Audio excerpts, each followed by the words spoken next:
Good morning. Welcome to this week's episode of Bris Golf Live. I'm your host, Michael Brisbane. I'm a PGA professional and director of instruction at Isaiah City Golf Course in Mobile, Alabama. In today's episode, I hit the button wrong there. In today's episode, we are going to discuss a little bit more of what we talked about in the first two episodes, the pre-swing and the backswing pivot. I'm going to do a little swing analysis of a person that is kind of in their first lesson and then somebody doing what I want them to do correctly. Okay, we're then going to move into a little more discussion on practice habits and your thought process in practice. And then we're going to finish up today on a really fun segment. I think it's going to be something new. I think it's going to be hysterical. Hopefully it makes a little bit of a point. I think you'll like it too. Some of you may take it to heart because I may be talking about you. But let's cue up that intro now at the proper time and let's get started.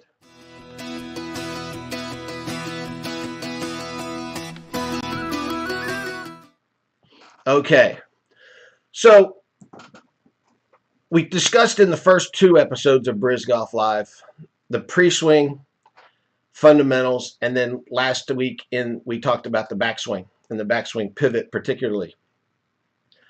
So I wanted to do a little video analysis today of two players who are, we're both taking golf lessons from me, and just to show you a really good example of what I'm talking about, and then the results of not having a good backswing pivot. So let's go into the live stream here. Excuse me, the other monitor didn't want to come up. There we go. So let's discuss these two people right here. And my face is going to be turned over to the side because I'll be looking at my other monitor. So two very good athletes here. Guy on the left, Dallas Davis. Dallas was a starting quarterback at University of South Alabama for a couple of years. Dallas came to me for a couple of golf lessons. This was back when COVID had just broke out. And he came for about 3 golf lessons and then moved away. I wish that Dallas had stayed around because obviously Dallas was a very good athlete and had some potential in golf. Guy on the right, Wesley Hunter. Wesley played college golf at a local school here in Mobile called Spring Hill. I worked with Wesley for several years while he was at Spring Hill. He's now moved up to Birmingham, Alabama, and Wesley is continuing to try and play golf for a living. So let's look at these two guys and just see what it is that I see on a normal basis. So let's start with Dallas. If you look over here at Dallas on the left, this is a typical setup that I see from somebody that comes to me for a first-time lesson. You're going to notice I've got a line drawn straight up from the golf ball. Dallas's head is pretty much right on top of that line. His head is down, okay, because everybody thinks you got to keep your head down in the golf swing. If you look at Dallas's hips are very much level. Okay, I'm going to draw a little line across here. They're very much level in the swing. And if you look at Dallas's spine angle, he is very much just vertical in his spine angle. So if we go back and we think about what I talked about in my second edition of Bris Golf Live, when we were talking about in the first edition too, I'm just the pre-swing fundamentals and the pivot. Let's look at Wesley over here, and let's look at how much of a better position he is in. You can see I've got the line drawn straight up from the golf ball again, but notice the difference in the position of Wesley's head. Wesley's head is behind the golf ball. If we look at Wesley's hips, Wesley's left hip is slightly higher than Wesley's right hip. He has got a nice little hip tilt to his hips, which gets his spine tilted away from the target. You can see that he has got a spine that is tilted away from the target. Okay, so big difference there in the setups. Now, let me show you what Dallas's setup causes in the backswing. So Dallas is going to take the club back, and you're going to see that he's trying to make a turn, but he's really keeping his head on top of the golf ball. His left shoulder is really not behind the ball. He's still pretty much right on top of it. Now he's gotten his right hip has gotten a little bit lower than his left hip. And you can see his spine angle is still pretty much straight up and down. Okay. If you look at it closely, you can see that he's got more weight on his left foot. Okay. He's got more weight on his left foot at the top of the backswing, which is not what we want. We want that weight on your right side. Now, let's watch Wesley's backswing, and you're going to see a difference. So Wesley is going to start to turn, and his left shoulder moves over his back foot. Okay, so if I draw a line down from Wesley's left shoulder, you can see how much farther behind the ball Wesley has gotten with his left shoulder.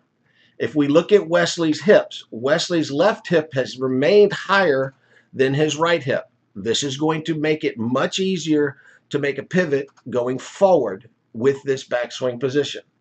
And you'll notice that Wesley's spine angle is still tilted away from the golf ball. Okay, so Wesley is in the desired position at the top of the backswing. Dallas is in the more, what I would call the more normal backswing position for golfers, the one that we don't really want.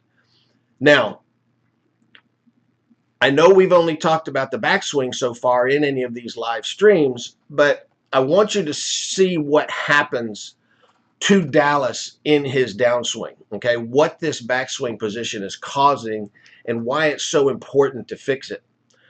So Dallas is now going to start down, and he's going to try and make a little transition into that left foot, which he was already on the left foot too much. Now he's out on the left foot even more, okay? You can see that Dallas has got at least half of his body, if not more, in front of the golf ball, all right? And now watch what happens to him as he starts to turn. Pay attention to his head and his shoulders in relationship to that yellow line and what happens to them, okay? So as he starts to come down, he's in front of the ball. He's too much on that left side. Now his shoulders start to scrunch up around his ears, and his head starts to move up and backwards. Now he is leaning way too much on that back foot.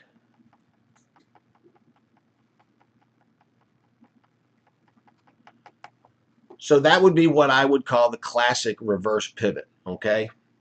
And Dallas and I had a really nice discussion about it, and I was putting it into football terms. You know, I was talking to Dallas about, you know, Dallas, what would happen if you put all of your weight on your left foot and they told you now throw a football?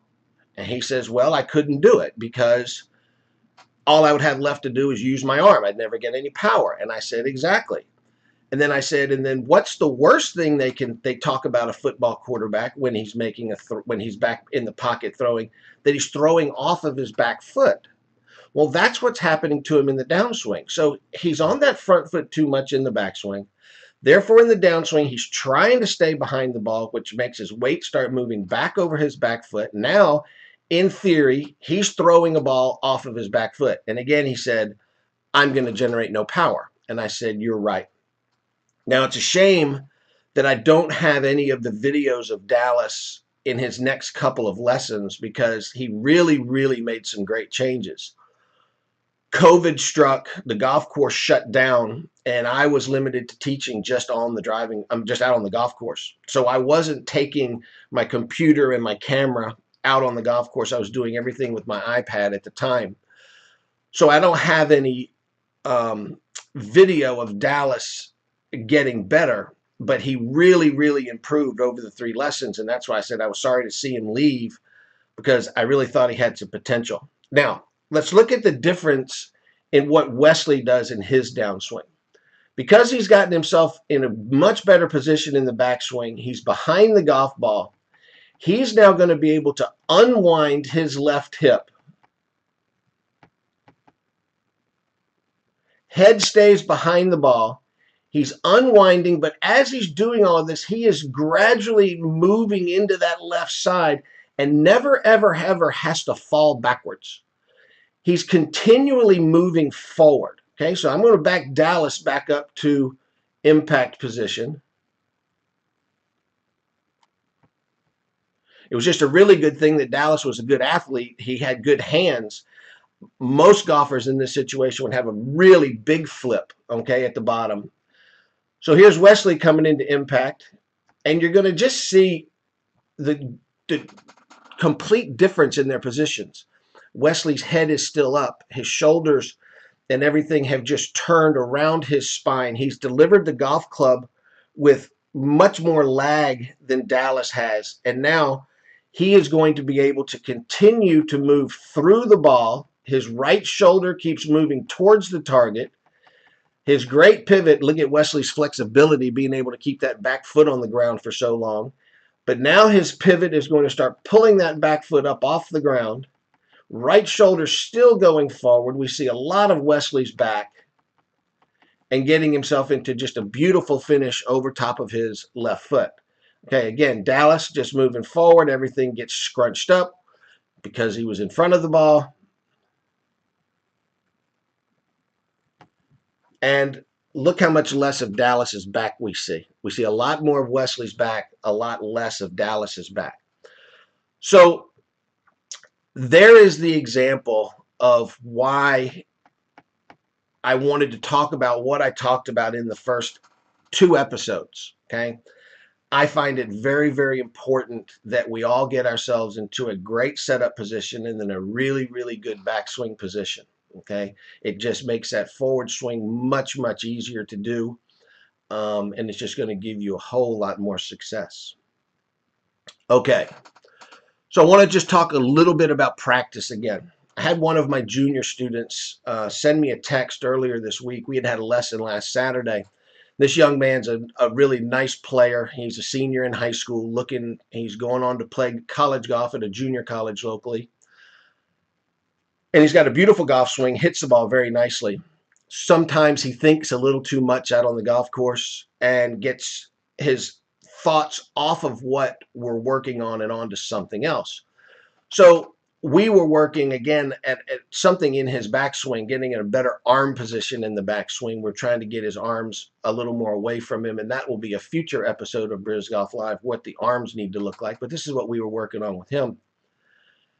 And he sent me a text asking me what he should be thinking about at impact, or giving me a specific thought. Should I be thinking about this at impact? And my reply to him was, why do you want to be thinking about what you're doing at impact? What does that have to do with what we were working on Saturday? Keep trying to fix what we were working on. The impact will take care of itself. And so I actually was sitting here in my desk when he contacted me, and I wrote this little note down so I would remember to talk about this. And it just says, stick to the task at hand. And this is something that golfers really need to learn to do. You have to figure out what you need to fix and just stick to the task at hand and keep doing it until you've got it fixed. So much of the other problems will solve themselves, but we as human beings, it's very difficult to stick to that task because we will hit a bad shot. Then well, what did I do here? What did I do there? Did I do something different? Should I be working on this? Stick to the task at hand. Keep things simple. I'm going to use an old line that the late Hank Johnson used to say. Hank was a great golf instructor. I was very fortunate to be able to watch Hank teach and talk to Hank a bunch. Matter of fact, my last job at a real golf course where I wasn't just a teaching professional, I worked at Greystone where Hank was the head professional or the master professional, whatever he was. He was the director of golf, one of those things. And so I would get to watch him teach golf. And he had this line that he would use in his lessons, and I always loved it, and I laughed about it, and I still talk about it now. But inevitably in a lesson, somebody's going to hit a bad shot. And they're going to hit a shot, and they're going to turn to their instructor, and they're going to say, what did I do there? What did I do wrong? And so it would always work like this in that lesson with Hank. It would be there. The person would hit a bad shot, and they would say, well, Hank, what did I do wrong there? And his reply would always be, why? You want to do it again? And I would start laughing, to myself. I didn't want to be laughing. And the student would look at Hank and kind of be like, what was that? And then Hank would explain, because it doesn't really matter what you did. It doesn't change what we're trying to do. Think of it this way. You just didn't get it done. So you're out there practicing. You're just doing repetitions. Don't get your mind off on trying to figure something else out. Stick to the task at hand. I'll use another just quick example. I was at the Masters one year, and this goes a long time ago. I haven't been to the Masters in quite some time. But I was there one year, and Vijay Singh was out on the driving range practicing. And this was long enough ago that Vijay may have been #1 in the world at the time. He was really on a roll at that point in time and was winning majors. And he was down on the range hitting balls. And Vijay was always known as, one of the best practicers out there. And so I walked down and I was watching Vijay hit balls. And he had this practice station set up that was helping him with his swing plane. It was trying to keep him from getting too much underneath the club. And I can't really describe what he was doing right here, but he had this really nice little practice station set up. And he just sat there, was hitting ball after ball after ball after ball in this practice station, just making sure that his club was on the correct path, that he was swinging on the right plane. So I eventually left and started walking around the golf course. Well, it turns out it was like 4 years later, I think, I went back to the Masters. So, here we are 4 years later.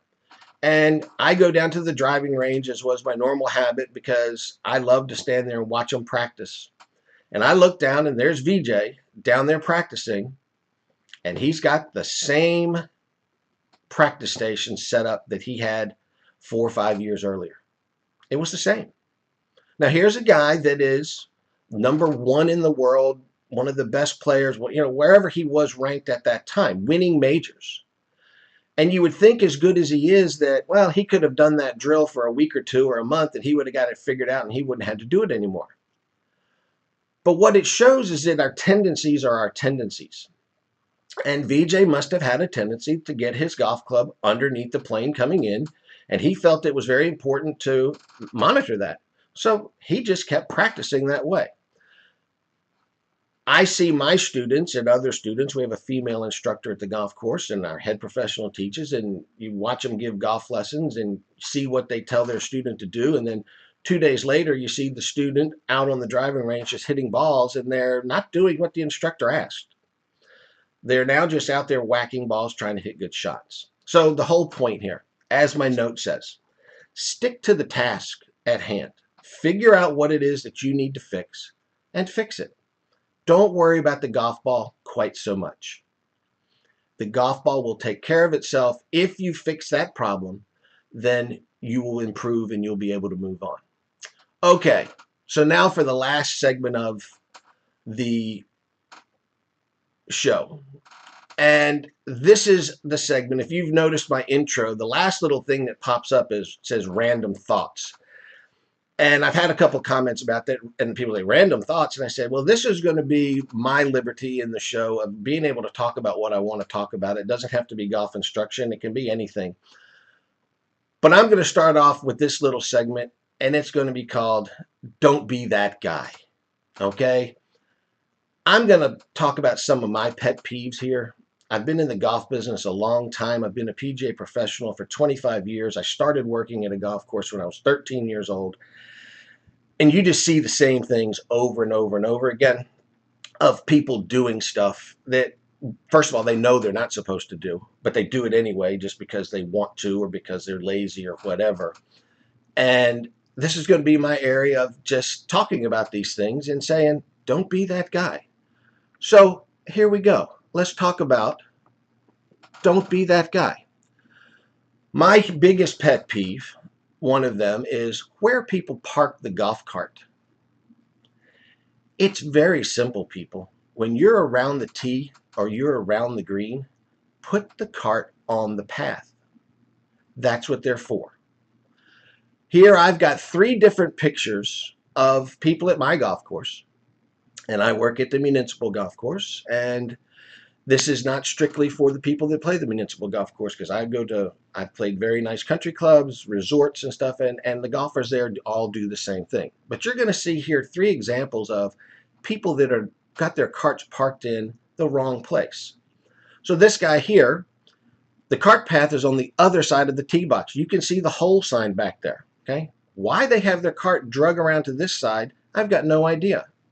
Here's a guy, the cart path is over to this side of the green, to the right side of the green. This is number 9. He's driven around the left side of the green, got his cart on the back of the green. And here's some guys, again, on a tee box. You can see the cart path right there. They're standing on the tee. It's not that far away, but they have decided to drive their cart around the other side of the tee box. Why, again? I've got no idea. It makes no sense. The cart path is right there. It's two steps from the tee box. Why they've got their cart over there, I don't know. But here's what's happening is they end up creating a big worn area that the superintendent can't maintain. So, people, when you're at the golf course, it's your course. This is where you play. Treat it like it's your course and help keep the thing in shape.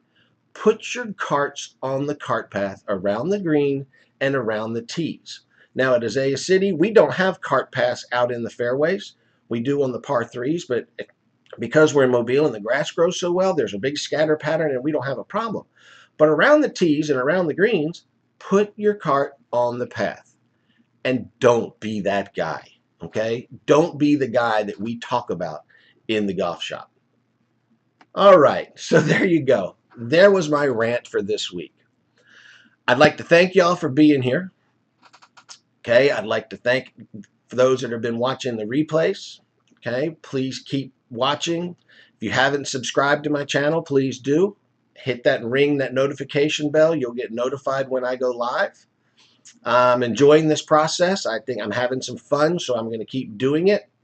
If you have any comments or any suggestions about what you'd like me to talk about, put them in the comments below. I'd love to read them. If you have an instance of don't be that guy, let me know. I'd love to talk about that guy. All right. So I'd like to thank again my one sponsor, Marketing by MM. She's the one that helped me start this whole process and gave me the confidence to go live. If you have any need for marketing, you need some help with your social media, her link is in the description down below. I hope y'all have a great week. I hope you get out on the golf course this weekend and get to play. If you don't get to play, get out and practice. And I'll see you next time. So